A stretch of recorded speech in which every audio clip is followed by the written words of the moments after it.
Hi, guys. We have been doing the show for 6 minutes. We have been talking for 6 minutes.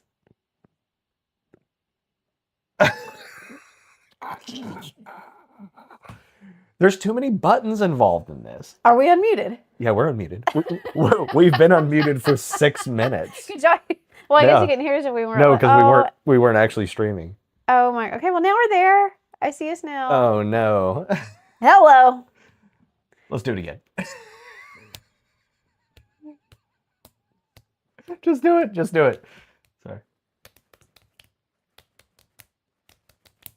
Okay. Welcome to Books We Never Read. Except for those we already have. Welcome to YouTube shows we can't direct. I'm Nicole. I'm Jason. I'm not in control of any of the technology, thank goodness. You're doing great. And today we are discussing the third and entirety of Mexican Gothic by Silvia Moreno-Garcia. So if you have not read the entire book, you need to leave now. Gosh, I just feel like it's Groundhog's Day. Go finish the book and then come back and join us on the replay. If you're joining us live, hit us up in the live chat box. And if you're catching us on the replay, chat us up in the discussion box. We do love to relive the books, and we love to relive each episode just over and over again. We're on YouTube Music as a podcast, and we are on Instagram to receive the memes. We haven't pushed any out in a long time. That's okay. We're just chilling. And we're very active on Fable, and the community seems to be very active on Fable. And we just got an update from Fable that they are pushing out some updates to the book club section of the app.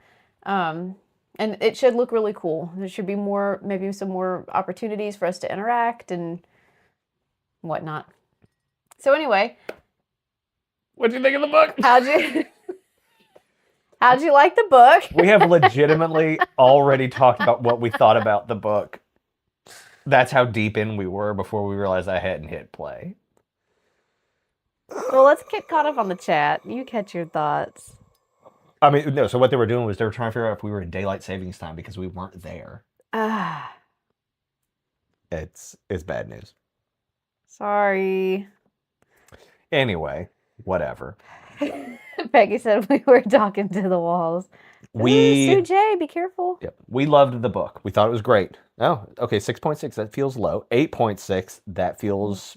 high for Peggy. High for Peggy. I feel like it's probably 8.6. I can agree with that. 10 out of 10 would recommend. So one of the things we were saying... It's all or saying nothing with me. Was that it was exactly what I wanted. Peggy pointed that out, that she and I were both right about kind of where we were going with this. And I said that I thought it was genius because it's exactly what I wanted. That was the joke I made before we hit play. Because he's genius. Okay. Except he didn't hit play. Anyway. Yeah. Damn. That's rough. All right. Called out. So we were also talking about how one of the things that we liked was that Noemi ends up being like the real hero. Yeah. She's the one who saves people or burns the house down, which might be saving people. And it's not like somebody else has to come in and save her. Yeah. And it, she never wavered in her hard-headedness. Mm-hmm. She recognized when she was acting out of character, and it was very much like, what is wrong with me? Mm-hmm. Not like, oh, I guess I'm leaning into this now, She did look to others for help and for guidance, and you could tell she really wanted, Dr. Carmillo or whatever his name was to be able to help, and she wanted Francis to be able to help. But when she found that they were not good enough to help, mm-hmm. she realized she had to do it herself and literally dragged Francis out of there. Yeah. And I think the jury's still out whether Francis can survive mm-hmm. from this point. Mm-hmm. He ain't doing great. He's been asleep for 2 weeks or something like that, and he's not doing well. But I thought it was kind of neat that, we wanted her to be the hero. We didn't want some guy to just come in and swoop in and save her. Yeah. Because that would not be true to her character. But, Catalina always read the fairy tales to Noemi growing up. And they talked about that a lot throughout the book, just these references to these fairy tales and stuff. And Noemi couldn't ever keep any of them straight. And I laughed when she confused like Snow White and Sleeping Beauty, because I also don't know the difference between the two of those. And I just thought that was kind of cool that was a thread that was running through that I didn't quite pick up on. Like it was clearly a nod to, she didn't need a guy to save her. Right. She was the savior. Talking about guys who were going to save her is we never saw like the town doctor again, and he was like it kind of sounds like she's going to end up with Francis, which is not something I like necessarily. Just a trauma relationship. Yeah, I mean, like. Well, they're already married, so yeah, exactly. So like, I guess whatever. Do you think? But I really like the town doctor, and after we see him like in town for like the last time, we just never see that dude again. He's just gone. Until he does help him here at the end. Oh, does he? That's where they were. Oh, okay. I thought they went like all the way to some other town. Oh. To Pachuca or someplace else. Oh, maybe. I could be wrong, but okay. Maybe I'm wrong. Yeah. Experiencing mushroom tingles. We got the puns. So one of the things that Shelby said was that she just felt like it kept going and she got bored. And I think I agree with that. Like once we kind of knew the mystery, I was ready for like the action to start happening. And I felt like it took us forever to escape the house. Like we'd go through a door, then there's another door, and then there's another door, and then there's another door. And then there's a fight, and then some more fights. And like once I get it, I like to move on. That being said, I really enjoyed the scene where we find like Alice in the mushroom grotto. Agnes in the mushroom grotto. I thought that was great. Yes. I thought that was really cool. I also really enjoyed all the backstory of Hector. Right, Hector? Howard, yeah, sorry. Howard finding the mushrooms in like the past wherever he was and like sort of all that all that did come out in this third reading, that it started with the priests sacrificing themselves to the future generations, right? But Howard took it to the bad well, I mean, it was already at the bad place. If you're eating people, Howard took it to the way bad place. Like part 3 popped off. I mean, it is random. I mean, we just split the book up evenly. Yeah. That's it. But we perfectly stopped it and started it for this part of the action. Because within 5 minutes. That's when you got the reveal. Yeah. Wow. Yeah. Wow. Let's have dinner. Check this out. Anyways, the gloom. Yeah. Learning about that, a little upside down kind of situation was very interesting. Yes. And it was really cool, again, that Noemi maintained control in the gloom. Even though they said that the gloom really liked her and they felt like she was very susceptible to everything this house was doing. While she was in the gloom, she was able to get some contact with Ruth. Yes. And get a little bit of information, a little bit, she could manipulate the gloom a little bit. And that was super cool. One of the things I really enjoyed was finding this sort of small reveal that maybe Ruth did not shoot herself, but that Howard had done it. He manipulated her, and so I really like the whole network concept. I really sort of the hive mind. That was my guess from week 1, and I really enjoyed it because I think that kind of stuff is fun. That being said, this whole oh my God, what are we gonna do? Howard is a god. I guess he's a strong mushroom dude, but I really the fear that they felt from him and the control that he exerted over them, I didn't really quite feel all that. Certainly they're all subservient to him, but it all definitely felt more of a choice. And I didn't get the whole he is a god. Well, if he was stronger when he was younger and he was able to control the whole, mine and all the people that were working there, he at one point exerted a lot of control. Yeah. And that's enough. And to see what happened to Ruth, to see that he was able to kill or have her control her to that extent, that would create the fear. Yes. in them. But so that was the only thing that I thought was like godlike, right? And it Everything else wasn't- was like culty and weird. But it was reiterated with, what's his name? Not Francis, the son. With the V. I want to call him Vikram, but that's not his name. Not Vikram. Not Victor. Is it Victor? I'm all burned out today. His wife, what happened to her? You know what happened to her. I mean, she could not handle, you know, the shroomness. He said she wasn't like fit for it or whatever. Right. Probably Howard just didn't like her and got rid of her. What happened to Francis' dad? Yeah. Chucked himself into a ravine. Yeah. Come on. Like Virgil, Virgil, thank you. So Francis having that fear and recognizing Howard as a god, that makes sense. Because Francis's whole world has been... and I'm not disagreeing that Howard is like super strong and domineering and a tyrant. I just feel like the word God is really intense. And I don't know. I think for Francis. Yeah.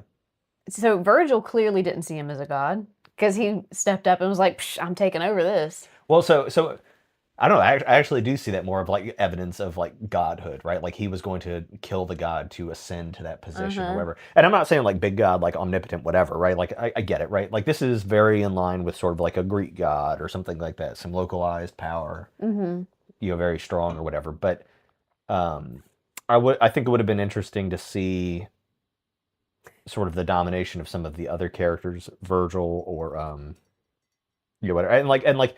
We get this reveal that like, oh, well, the servants are just like shroom people now and they have like no consciousness. It would have been interesting to see them like controlled and like zombified. Like, I guess they were zombified, but like to have them like turn on her and chase her or something at Howard's will. Just little nut and buttons. I would have liked to see some more expressions of his power, I guess is what I'm saying. But he was dying. He was weak. This was the end of it. Yeah. So yeah, this book... to me, counts as horror, sporer. But I mean, because it was horrific. Like the image of Agnes in her final form, and Noemi being able through the gloom to see how she got there, and the torture that she went through to become this thing behind the curtain, and that was all very, very scary, and it's because your own imagination is having to take these words and bring them to life. Yeah. And I don't know if it would be cheesy or scary if this were turned into a movie. Yeah. It might be totally just cheesy. But I don't know, just in my own mind, creating this world was super spooky. Yeah. Like out of the corner of Noemi's eyes, like, is that mold moving? Is it pulsating? Is there a gold fleck forming in it? Like the description of like at one point while she and Francis were talking, how quiet the house became. And you have to imagine this house is already super quiet because there's no electricity humming. Right. Yeah. But she was getting used to like the pulsation and the like livingness of the house. But then when they were getting caught, just the eerie silence of it. Yeah. And she had this feeling of just waiting to be trapped by a spider, Yeah. That was just really quality reading. I feel like this could be like that beautiful book about the bombing of that city in World War II. It was just such a great book, and it was a terrible movie. All the light you cannot see. All the light we cannot see. Yeah, I feel like this could be that, where like the description is so vivid it can just never translate. But so Peggy's saying she could see it as like a Haunting of Hill House, and I agree. If this is ever going to be a movie, it needs to be that dude that does it. Yeah. And Noemi can be his wife because we all know how that goes. Oh, yeah. And I think, but like I think there's a lot of cool opportunity, or so like honestly, this feels more like The Fall of the House of Usher, which was his most recent work. And you could have like a scene where the characters are talking to each other, but behind Noemi you can see like the mold move real quick, in the same way that you get like a jump scare when somebody moves across a door or something like that. I think it'd be really cool. Yeah. I thought it was interesting, like this whole idea that like the gloom is Agnes, or like it is her mind. Like there has to be a mind that like she is the container. Yeah. In a weird way. That was really And Clever. that felt very like cyberpunky Mhm. almost, right? Like that maybe there's this AI world that you can plug into, but then you find out that there's like a farm of mindless humans, and what you're doing is like playing around their mind or something like that. I think it's interesting. That was good. Yeah. I think that a movie could do real justice to like what a spore, like what Agnes specifically looks like. And I think last week somebody mentioned the Davy Jones guy from maybe not Davy Jones, but one of the characters in Pirates of the Caribbean. He's like covered in barnacles and stuff. He's like kind of like melded into a wall at one point. Oh, yeah. It's the Skarsgård dad, I think is the character. But like that's kind of what I saw was this like Nice. morphing. Yeah. Can we make T-shirts for the church? What church over the spore people? But like yes, we can always make shirts. I'm always on board with shirts. Yeah, Peggy, elaborate.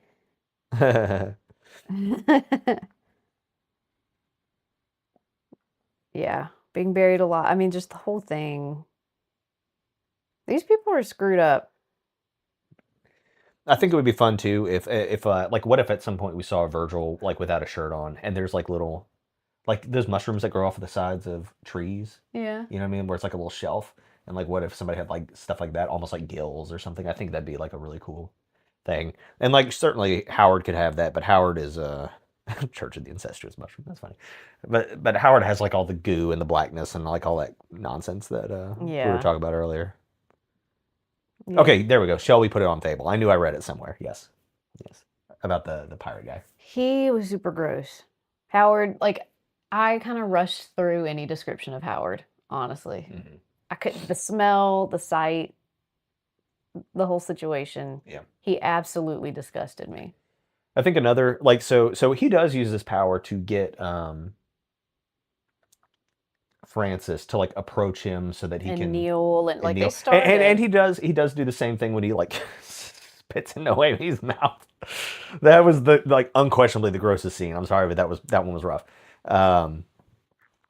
But I think that whenever he like did all that stuff to Francis, I think that like if you were doing it in a movie, you'd do it almost like The Voice in Dune or something, where it's like this. Yeah. You would do something like that, and like and like maybe when you do it, I feel like in Dune sometimes they have like these, you can sort of like see the waves Like in the air. Yeah. But maybe you see like this network almost or something. I think there's something you could do there. Yeah, the family wreath. Yeah. Yeah. And it got wreathier. Like she realized even more circle with Cummings and how he was related. He's a bit more distant of a relationship, which is why he can live in the town. But they tried to marry in with his daughter or something like that, and she couldn't have kids or something like that. I don't know. God. I mean, it was so screwed up. And the only resolution was to burn that joint to the ground. And I'm so glad that those mushrooms were like, yeah, burn. Like they were super sparky. Yeah. They were on board. They were like, this needs to end. This isn't how this was supposed to go. I felt Catalina made me very afraid. Like as they were going through and about to come up through the mausoleum or whatever, and she's like, I don't want to go where the dead are sleeping. I was like, oh my God, they're all going to come to life. Yeah. I was That'd be really cool. scared that we were about to have some like reanimated rotten folk, but we didn't. Yeah. I still think that this is like good. a clever commentary on sort of just like keeping the blood pure and greater thans and lesser thans and all that nonsense. And one of the things I like is that like once you realize that like, oh, it's spore people or whatever, that like still this like racial hatred and sexism is still in there, because at one point she's like, Noemi or somebody is like, well, why doesn't Howard just come back as a girl? And they're like, he would never. Never. Like that's why we have to have, these kids or whatever. And yeah. I did also think just literarily this was a fun way to explore like those common themes in like Chicana literature and Mexican literature of women trying to escape a cycle of violence and like machismo and being victims of that and that kind of thing. She had the power though. Like Noemi had the power. Yep. She was a good, strong person. And, like, I think that it's not to be unexpected that she falls in love with Francis. Mm-hmm. Just after going through all of this and knowing how alone he'll be out in the world. Mm-hmm. Sure. And she did, like, kind of struggle with, like, why is she feeling certain feelings towards him throughout the book? And who knows if that was the spores making her feel that way? Right. Because that was the plan, was Right. to get her to marry him and for him to become Howard. Ugh. Anyway. So who knows if those were real feelings or not, but it seems like by the end of it, what she did say that she loved him, at least in her own mind. And who knows if that's like a romantic love or just like we have this bond now, you know, and maybe it doesn't last forever, but maybe it'll last long enough to get Francis on his feet. Yeah. I'm not convinced that he'll survive without the house. He was born into it, you know. Well, I'm worried, like, what if, and like, we gonna have a part 2? Yeah, like, what, like, are you sure you got all the mushrooms? No, and even Francis was like, I think we need to go back. I think we need to make sure it's really all gone, and they didn't. Yeah. I mean, that stuff can live underground forever. It takes one good hard freeze for it to all pop back up again in the spring. Mm-hmm. Boy, howdy. There could be Mexican Gothic Part 2. The puns continue.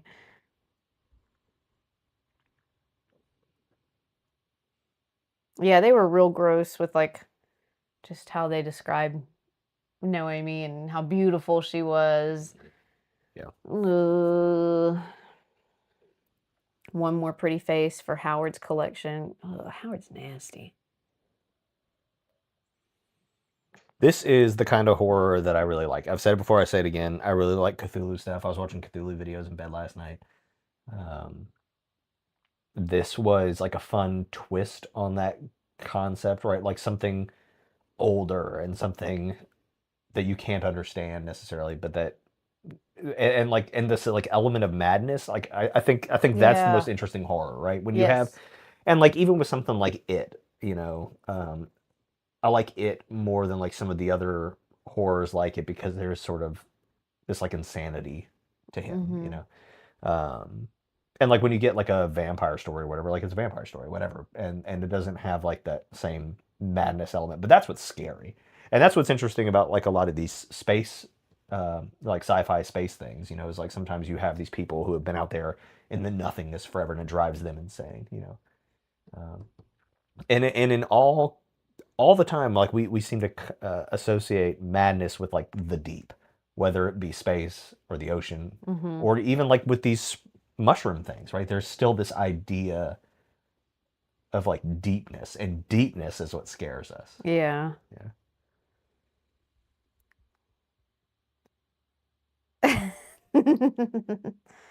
Right. Yeah, I thought about it. Like, what if they were carrying it around in their bodies and like just passing it on? Yeah, well, what if it just like lies dormant and then we bury them eventually? Like, we need to burn them when they die. That's the deal. Yeah. But and they probably shouldn't procreate. Yeah.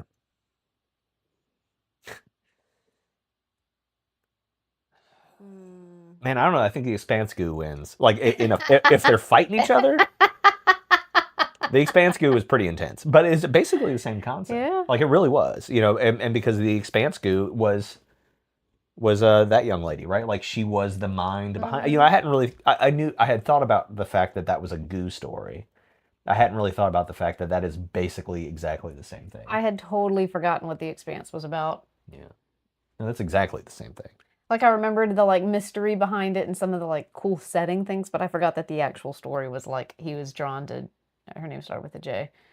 June, something like that. I don't know. But, like, she was the mind and speaking to him. Was, and yes. Well, I totally forgot about that. Like, coming through the radio and all that, yeah. Yeah. We need to read the second one in the series at some point. Yeah, we should. Just to see. Yeah, Howard's body fluid's nasty. He was super gross. Very gross. You might be muted. Or dying. Oh, goodbye. Hit the button. Just one time. Where's That's not the button? It's right here. Where's the button at? Can't see him going cross-eyed. All right. It's just dying. It's okay. We still got power for now.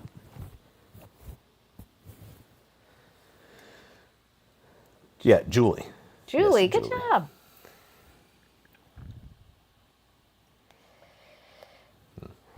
So yeah, let me check the Fable for any good stuff. Peggy, holy mushroom, Batman.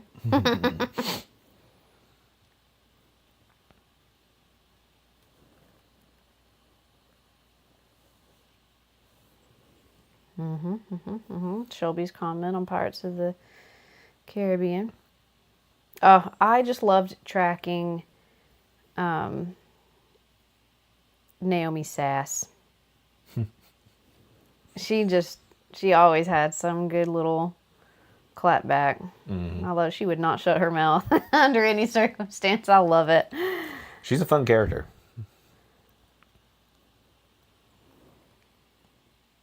Oh yeah, the Church of the Holy Incestuous Mushroom. Peggy, chapter 22. So one of the things they're rolling out on Fable is like different rooms where you can talk about things that aren't necessarily book club related. And the guy specifically mentioned that one of the rooms is for like crafts. So we're going to have a book craft room. Yeah. Yeah, I did think of Shelby when I saw that. Oh, gosh. Yeah, this was a pretty gross book. But, like, I don't know. It wasn't so gross that I couldn't keep reading. Yeah, which is definitely not that. interesting because, like, I do tend to get pretty wigged out. So there's something about it that I kept wanting to go. In terms of like writing style and stuff, I do feel like this book could have used one more round of editing. There were some phrases that like kind of pulled me out of the book for a second, like because it was such a cliche phrase, or it was a phrase that was cliche and repeated. Like the one that's standing out to me, they said this twice in the book that Noemi wasn't one to believe in things that go bump in the night. To hear that once in the book might have been okay, but it kind of pulled me out when I heard that. But for it to have repeated again, that felt like a good edit would have caught that and been like, let's try something else. Like, let's use a different phrase for that. There was another phrase that was similar to that just felt so cliche. And maybe that was intentional, just part of Noemi's character, that she's a very kind of seen as like vapid and she's a party girl and she doesn't like to think too much about things. And here she is in this situation having to be the strong one, you know, the hero and the smart one and whatever. I don't know. There were just a few things. And there was one typo that I caught, but I don't know if that had to do with the format of the type of book that we read. That might have been. Yeah, I bet that was. Yeah. That's probably my fault. Yeah. So anyway. That was, so like if I were to be one to give scores on like different things in a book, I would knock maybe writing style down a quarter of a star.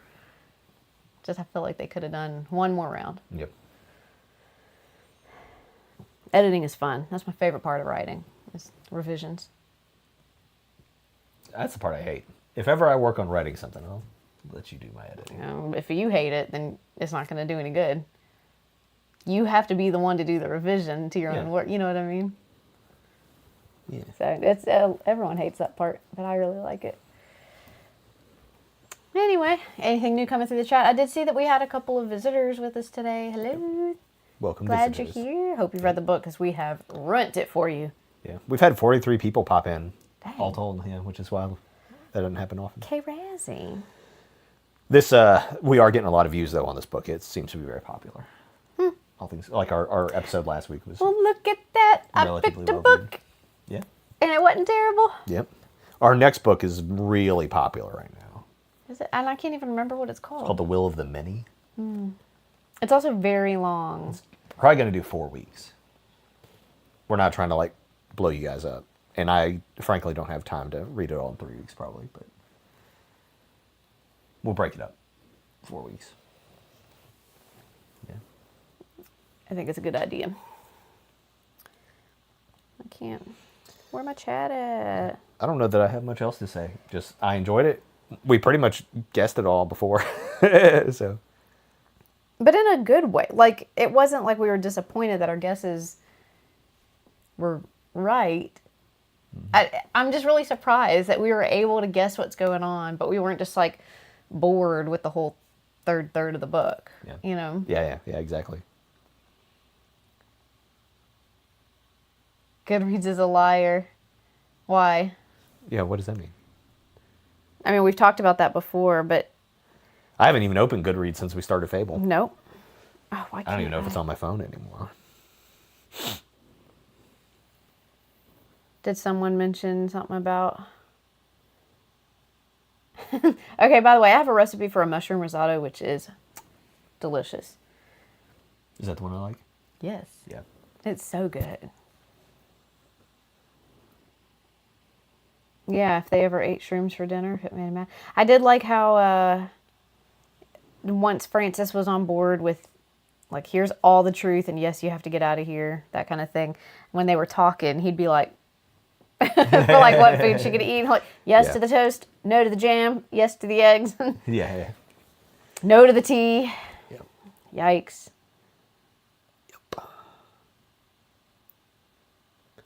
Boop, boop. And what mushroom did they eat during their wedding ceremony? Uh-oh, something wrong? No. Okay. Yeah, I don't know. What was that? Yeah. Ugh. Where did it come from? And she was speculating, like, did this come from the cemetery? Did this come from Howard's back fat? Like, and that's immediately where I was like, oh my God, he cut it off of himself. Like, I Ugh, that's nasty. do not eat it. That's he was nasty. just so gross. And I could see, like, if this were a movie that I wouldn't be able to watch it.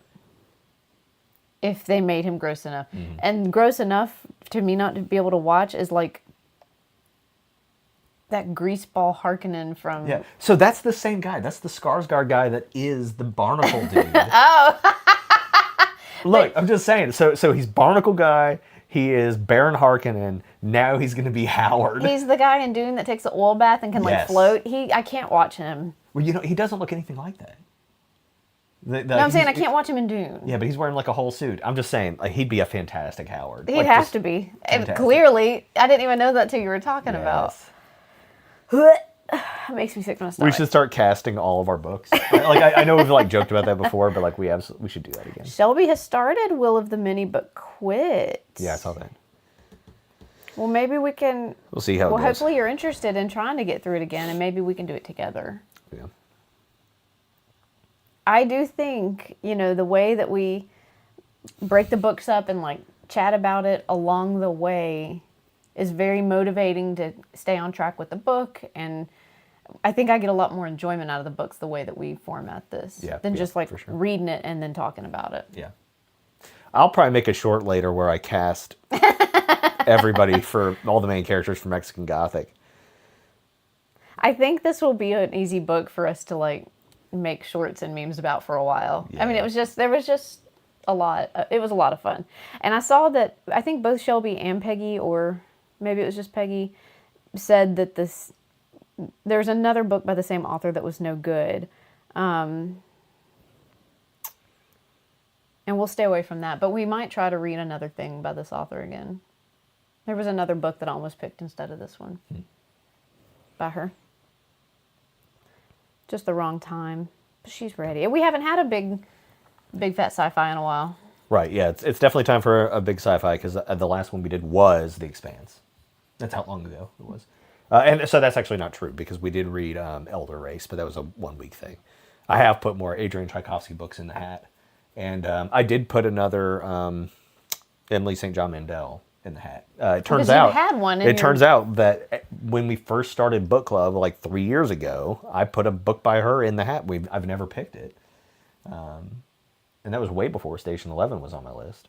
So Interesting. Bewitching is on Peggy's list. I'm pretty excited about everything I've got in there. There was another book that I felt was like a little too close to Dr. Howard or Mr. Strange, Mr. Norrell, Dr. Howard. Whatever. Yeah. So anyway, I'm kind of a lot of my books now are revisiting authors that I feel like we've enjoyed. Yeah. So I think that's a good idea. yeah. Yeah. Unfortunately, there's one author that I will refuse to revisit, and he's just ruined everything. It'd be what it be. All right. You have anything else you want to say? No, we'll push out a syllabus. I love how I say no, and then I proceed to say the thing that I need to say. Yep. On that topic, no. On the next topic, we'll push out a syllabus for our next book today. Yeah, today. But you can probably guess we're going to split it in fourths as equally as we can. Yep. But so we'll get all that worked out. Yeah. Cool. Well, thanks everybody for coming along. Thanks for reading another Spore book. Watch this next. I have no idea what this next book is about other than like space. It's been a Watch it be spores. It's going to be a sporific year. Yep. Southern people. Oh, yeah. Saying bye and then talking for about 15 more minutes. It'd be what it be. To an hour. All righty. I'm going to shut down. Bye, guys. Happy reading. See y'all next week. Thanks for joining us. Bye.